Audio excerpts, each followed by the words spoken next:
हर दिन एक भिखारी दरवाजे के पास आकर भीख मांगता था और घर का मालिक हमेशा घर के बाहर आते ही उसे देखकर फिर जाया करता। कई बार उसके लिए गालियां भी बकता। वो कहता, तू जिंदा ही क्यों है?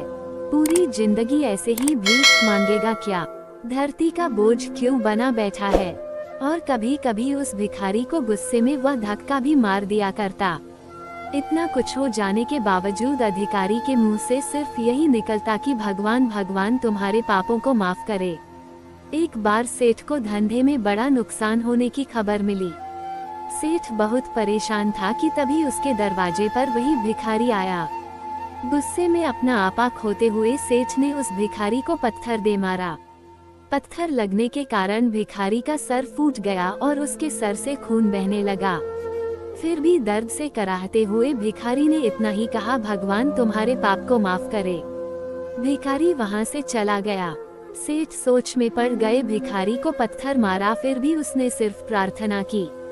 सेठ का गुस्सा शांत हुआ। शेर का मन शांत हुआ भिखारी का रहस्य जानने के लिए। सेठ ने भिखारी का पीछा करना शुरू कर दिया।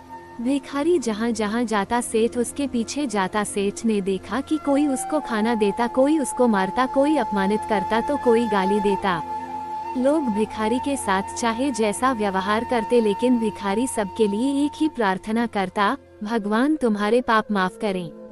अब रात होने को आई थी। भिखारी अपने घर जाने के लिए लौटा। वो अपने घर पहुंच गया, लेकिन सेठ अब भी उसका पीछा कर ही रहा था। एक पुरानी टूटी हुई खटिया पर एक बूढ़ी औरत लेटी हुई थी, काफी कमजोर और बीमार लग रही थी। वह भिखारी की पत्नी थी। अपने पति को वापस आता देख वह खाट से उठ खड़ी हुई। पत्नी ने अपने पति के भीख वाले कटोरे में देखा, उसमें सिर्फ आधी बासी रोटी थी। उसे देखकर वह बोली, आज बस इतना ही मिला, और हाँ, आपके सिर से खून निकल रहा है, ये चोट कैसे लगी?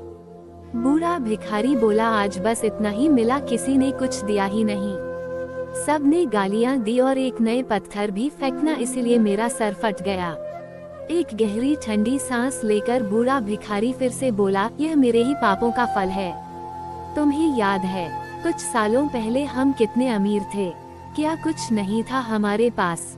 हमारे पास हर चीज जरूरत से ज्यादा थी, लेकिन हमने कभी दान नहीं किया। और उससे भी बुरा हमने उस अंधे भिखारी के साथ किया जो हमारे द्वार पर भीख मांगने आया करता था। बूढ़ी पत्नी की आंखों में आंसू आ गए। वह बोली, हाँ, हम उस बेचारे अंधे के साथ बहुत बुरा करते थे, उसका अपमान करते थे, उसे खाने के लिए रोटी की जगह कागज दिया करते, उसका मजाक उड़ाया करते और कभी कभी मारा भी करते। मैंने कभी उसको रास्ता नहीं दिखाए। एक बार मैंने उसके मुंह पर मिट्टी भी फेंकी थी और वो हमेशा दुखी होकर यही कहता कि भगवान तुम्हें तुम्हारे किए की सजा देगा, भगवान तुम्हारे पापों की सजा जरूर देगा। उसका श्राप सच हुआ और हम इस दुख भरी जिंदगी में आ गए। भिखारी बोला, हाँ, उसका श्राप सच हुआ, इसलिए मैं किसी को बददुआ नहीं देता। चाहे कोई मेरे साथ कैसा भी बर्ताव करे, मैं हमेशा उसके लिए प्रार्थना करता हूँ। मैं नहीं चाहता कि कोई भी हमारे जैसे जिंदगी का अनुभव करे, किसी को भी हमारे जैसे दुखों का सामना करना पड़े। वो नहीं जानते कि वो कितना बड़ा पाप कर रहे हैं, इसलिए अनजाने में हुए पाप की ऐसी सजा किसी को भी मिले, मैं नहीं चाहता। सेठ वहीं पर छुपकर यह सारी बातें सुन रहा था। अब उसे सब कुछ समझ में आ गया था।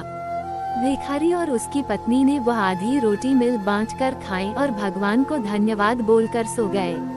अगले दिन बड़ा भिखारी फिर से भीख मांगने गया। सेठ के घर के पास जाते हैं। सेठ ने पहले से गरम रोटी या उसके लिए निकाल कर रखी थी। उसे देते हुए सेठ विनम्रता से बोला, माफ कर दीजिए बाबा, उसे बहुत बड़ी गलती हो गई। बूढ़ा भिखारी बोला, भगवान तेरा भला करे। इतना कहकर वह आगे निकल गया।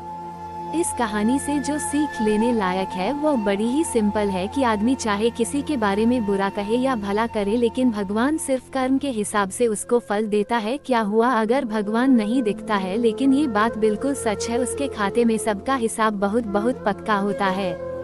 इसलिए जब किसी के लिए कुछ भी करो तो अच्छा ही करो।